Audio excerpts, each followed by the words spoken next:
Good evening! Tingnan nyo naman yung mga big, hindi talaga giniginaw dahil sa brooding lamb na to. Itong brooding lamb na to, dalawang adjustan nito. Ito yung parang minimal yung light. Ito yung sobrang lakas. Yan, ito yung pinakamalakas nilang adjustan. Dito lang po yan ina-adjust. Kapag medyo mainit ang panahon at hindi naman sila ganun ka, pwedeng ito lang. Yan, okay na yan sila. Sobrang lakas na yan guys. Ito, okay na to. Ito maganda rin to, pero dalawa lang, low and high lang. Pero ito, pinakamaganda sa lahat. Ito yung isang may adjustan taga. Ito maganda kasi medyo siya na meron siyang naro-rotate dito na titingnan mo yan pag yan, pwedeng palakasan, pwedeng pahinaan.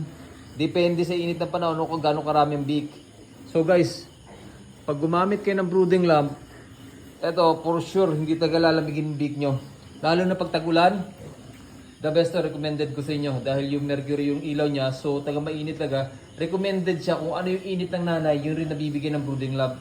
So kapag medyo malilito yung beak natin, kailangan taga natin ilagay sa kunay, separate muna sa nanay.